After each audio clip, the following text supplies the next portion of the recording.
ॐ भूर्भुवः स्वः तत्सवितुर्वरेण्यं भर्गो देवस्य धीमहि धियो यो नः प्रचोदयात्। ओम शांति शांति शांति। नमस्कार मेरे प्यारे दोस्तों, ये भगवान श्री रामनाम महर्षि के उपदेश उनके अपने शब्दों में की श्रृंखला का 11वां वीडियो है। इस समय हम शरणागति का जिक्र कर रहे हैं। Surrender to almighty.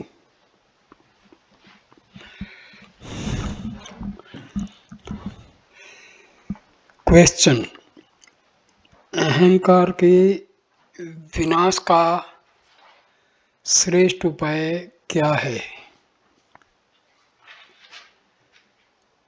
महर्षि उत्तर देते हैं, जिसे जो मार्ग पसंद आता है और सरल लगता है वह उसके लिए श्रेष्ठ है।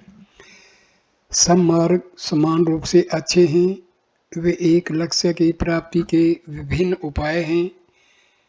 आत्मा में अहंकार का लय लक्ष्य है। भक्त जिसे शरणागति कहता है, विचार मार्ग का अनुयायी उसे ज्ञान कहता है। दोनों अहंकार को वह जहाँ से उत्पन्न हुआ था उस मूल स्थान में ले जाने का तथा उसमें विलीन करने का प्रयत्न करते हैं। प्रश्न: अनुग्रह से साधक में पात्रता आती है या नहीं?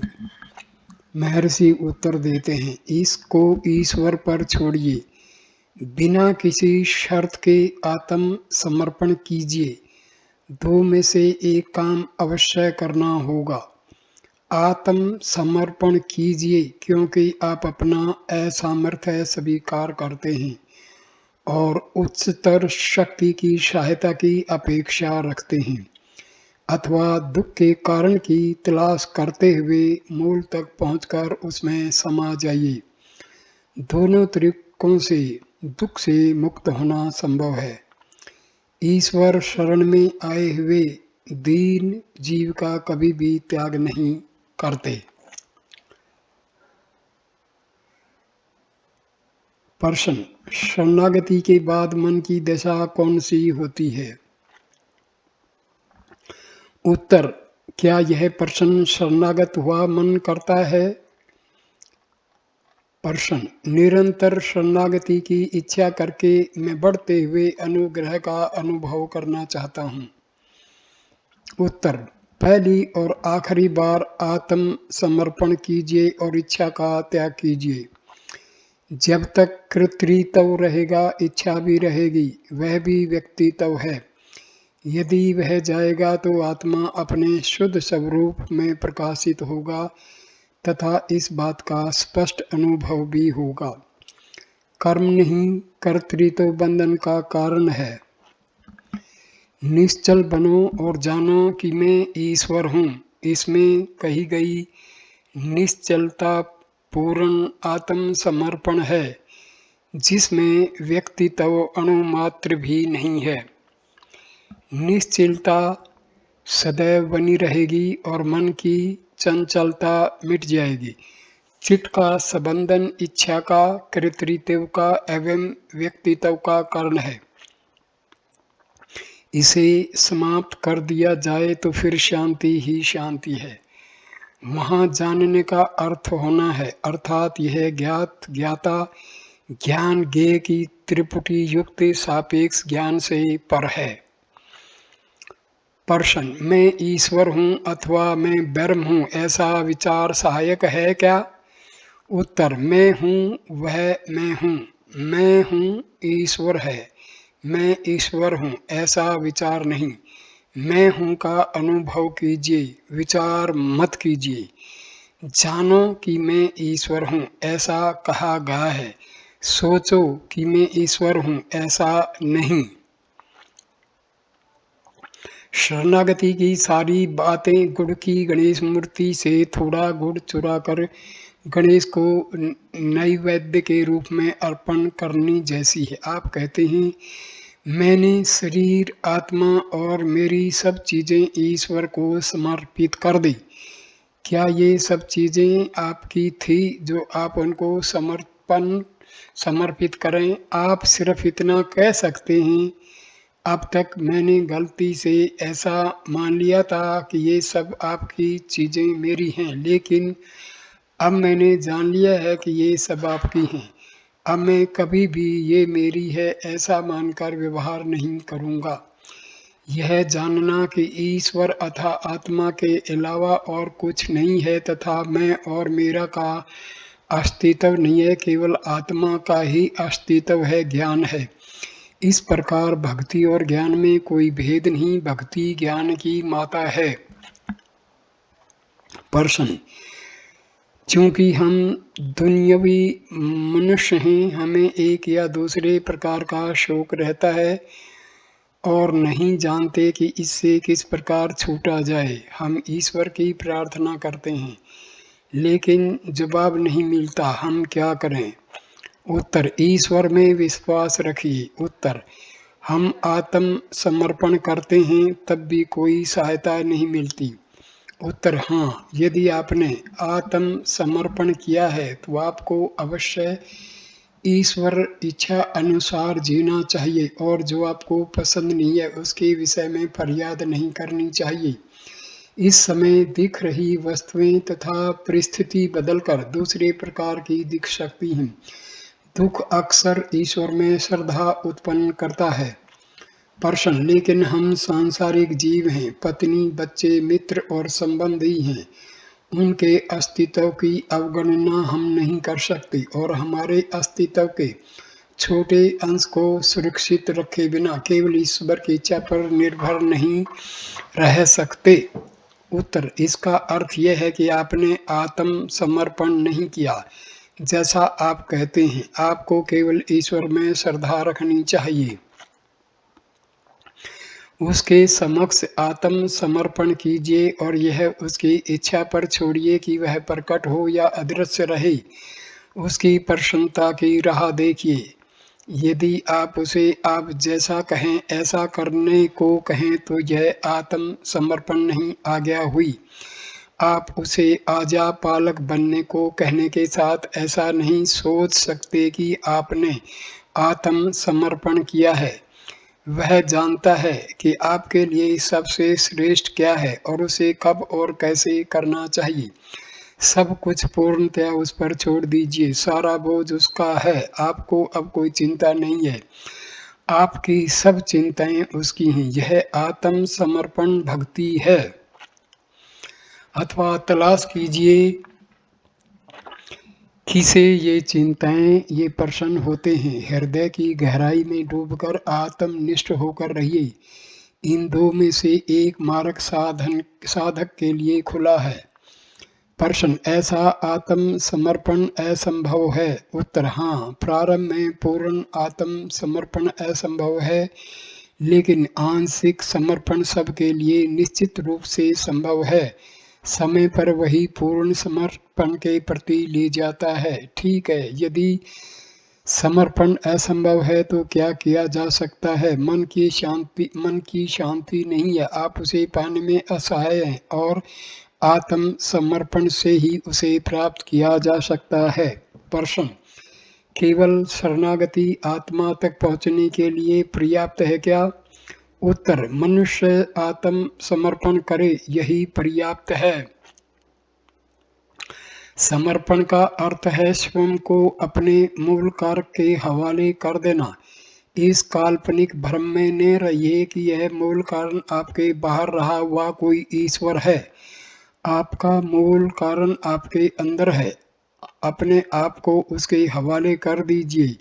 इसका अर्थ यह है कि आपको अपने मूल की तलाश करके उसमें समा जाना चाहिए।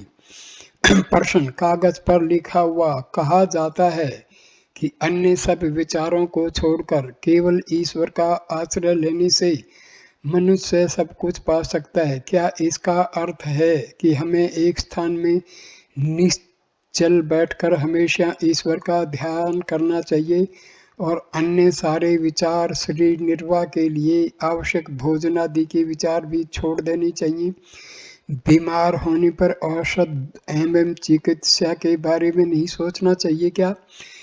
स्वास्थ्य एवं रोग निवारण की चिंता पूर्णतया ईश्वर पर छोड़नी चाहिए।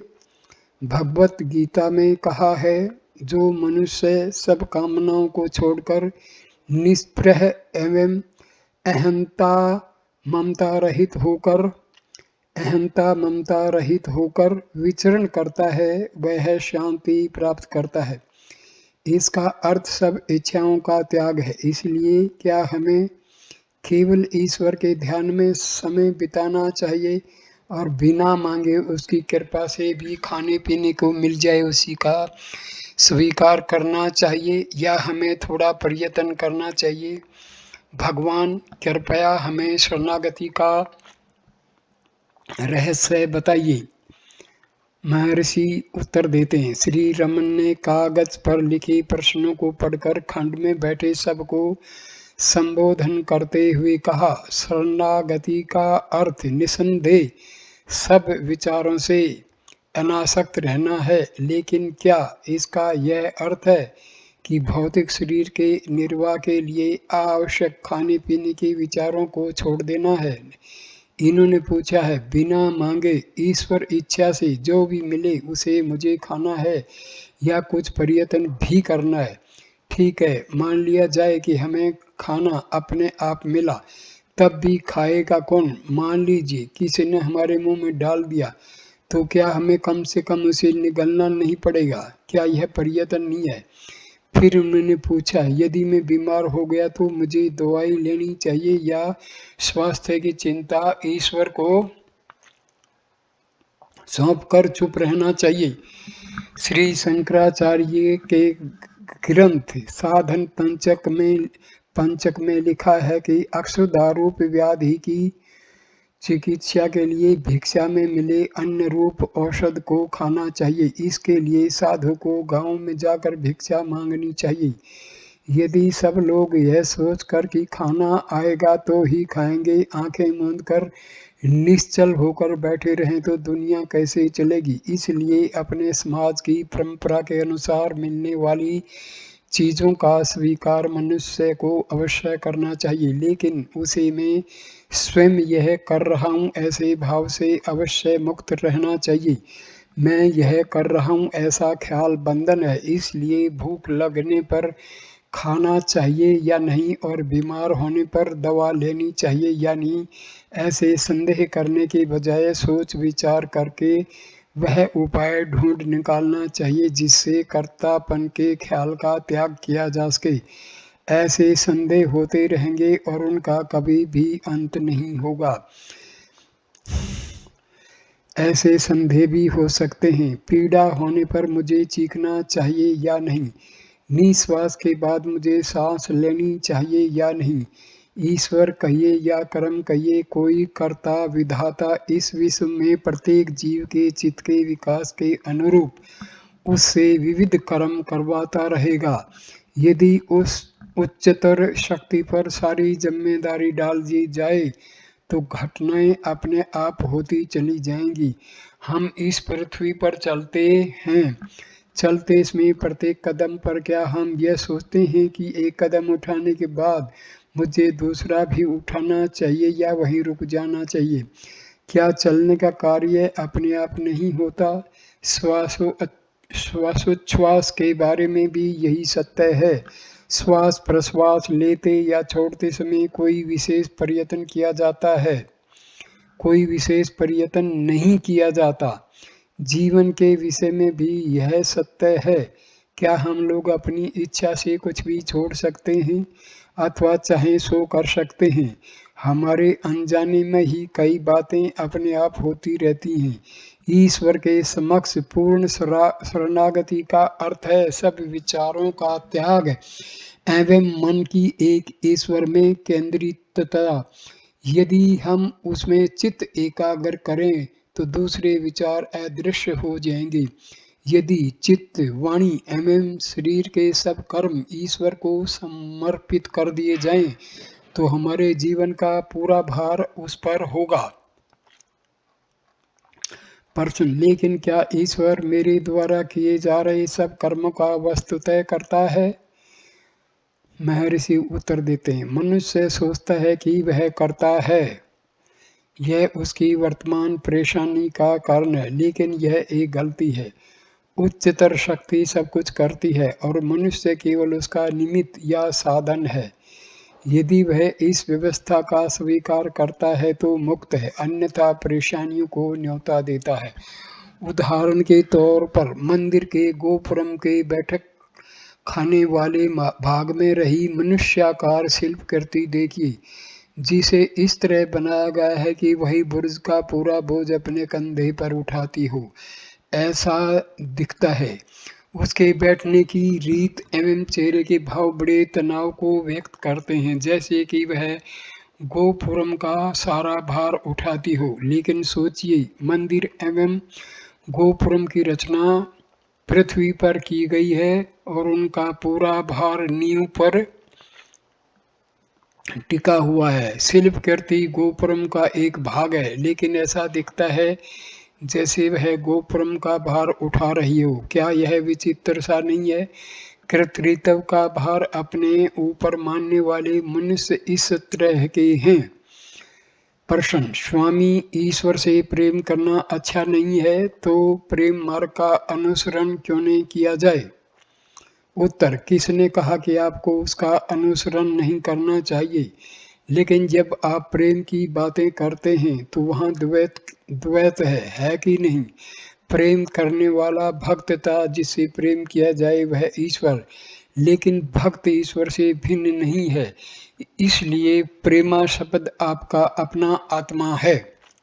प्रश्न, इसलिए मैं आपसे पूछ रहा हूँ कि प्रेम मार्ग से भक्ति होती है या नहीं? महर्षि उत्तर देते हैं, ठीक यही बात मैं कह रहा हूँ। प्रेम ईश्वर का वास्तविक स्वरूप है, मैं इसे या उसे प्रेम नहीं करता। ऐसा कहते हुए आप जब सब वस्तुओं का त्याग करते हैं तब जो शेष रहता है वह स्वरूप है, वह आत्मा का सच्चा स्वरूप है, वह विशुद्ध आनंद है। उसे आप शुद्ध आनंद, ईश्वर, आत्मा या कुछ भी कह लीजिए, वह भक्ति है, वह ज्ञान है एवं सब कुछ है। इस तरह जब आप सबका त्याग करते हैं तो शेष केवल आत्मा रहता है, वह सच्चा प्रेम है। जो इस प्रकार प्रेम का रहस्य जानता है वह संपूर्ण विश्व को प्रेम रूप देखता है। चैतन्य का विस्मरण्य होने का अनुभव भक्ति की अवस्था है। यह अवस्था कभी कम न होने वाले सच्चे प्रेम का संबंध है, क्योंकि आत्मा का अविभाज्य परमानंद के रूप में प्रकाशित होने वाला ज्ञान प्रेम के सच्चे स्वरूप में सर्वत्र प्रसारित हो जाता है। यदि मनुष्य प्रेम के सत्य को जान लेता है, जो कि आत्मा का वास्तविक स्वरूप है, तो जीवन की उलझी गुत्थी सुलझाई जा सकती है।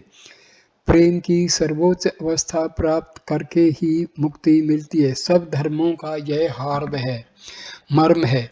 आत्मानुभव केवल प्रेम है, अर्थात प्रेम को देखना, प्रेम को सुनना, प्रेम का ही अनुभव करना, प्रेम का ही स्वाद तथा सुगंध लेना, यह अखंड आनंद है। प्रश्न, मुझे भक्ति प्राप्त करने की इच्छा है, भक्ति बढ़ती रहे यही कामना है। मेरे लिए साक्षात्कार का विशेष महत्व नहीं है, भक्ति में दृढ़ता चाहिए।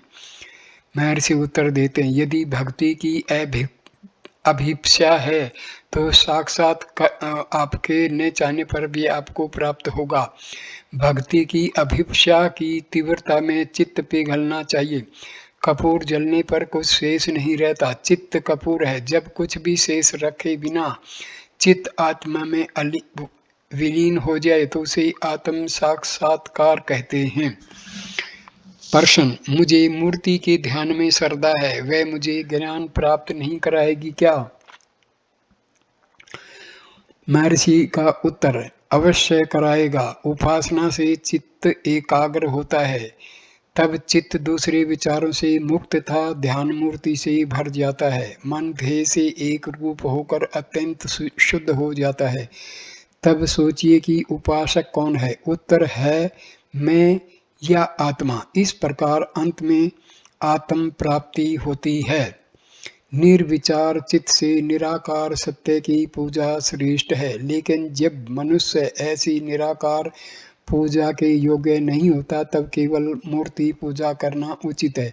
निराकार पूजा केवल उन लोगों के लिए संभव है जो दे आत्म भाव रूप अहंकार से मुक्त हैं। जानिए कि स्वयं को आकार वाला अहंकार जो लोग मानते हैं उनकी पूजा साकार मूर्ति पूजा ही होती है।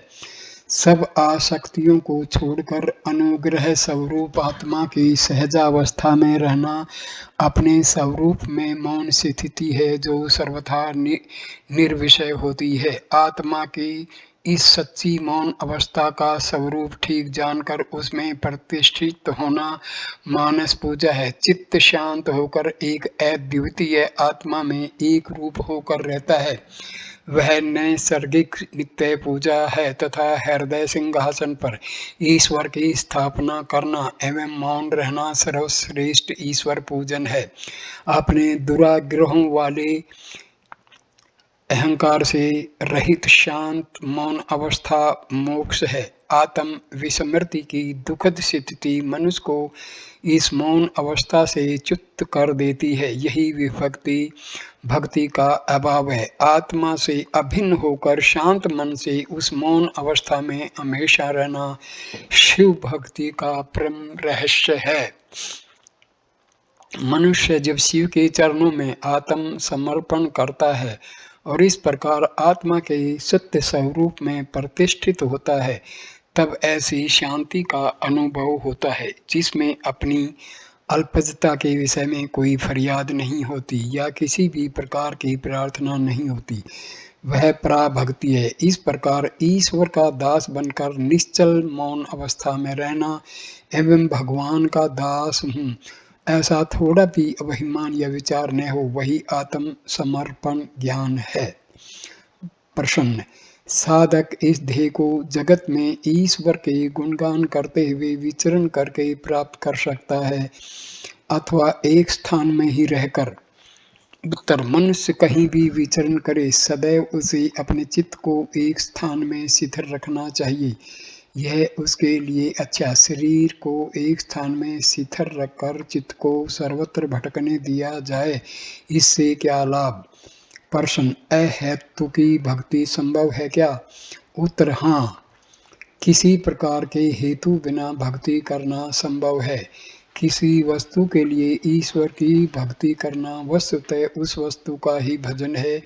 किसी भी वस्तु की इच्छा और उससे संबंधित विचार का न होना शिव सायुज्य चाहने वाले चित्त का आवश्यक लक्षण है।